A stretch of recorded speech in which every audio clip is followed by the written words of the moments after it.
Ô trốn đùa. Bây giờ cô thẳng có mà. Chẳng có cười.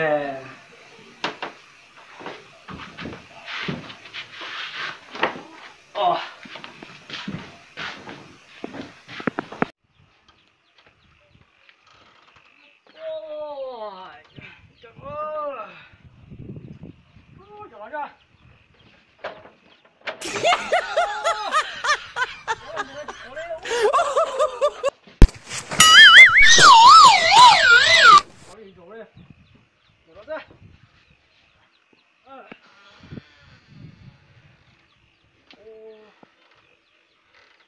Đi trồng đủ chứ.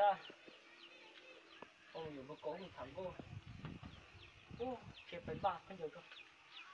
Tôi phải kho đấu.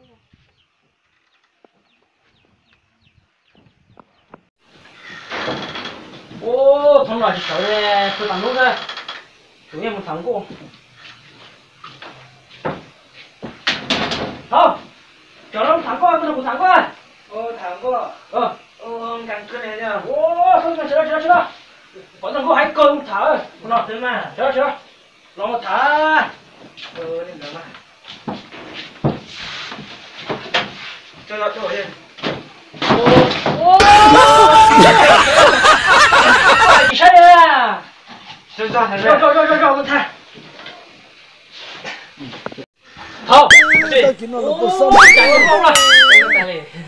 Nó cứ một thằng cô, nó cũng bắt khổng chế, cũng dùng một câu một tỏ chỉ một thằng cô mà nó.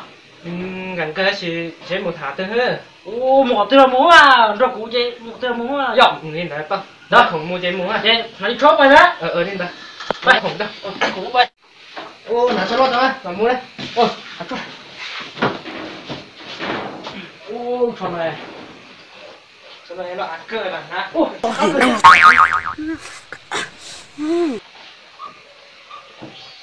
Hãy nói nhá, một tờ nhở. lại ô con kìa.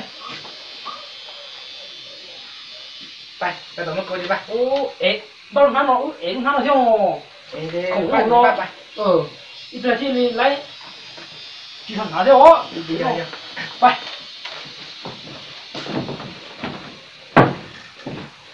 Ôi, giờ trốn tụi nhá. Bay cho trả trốn đâu. Ôi. Cái trông sao nhá. Chả mua, tôi sao như khổ. Bay.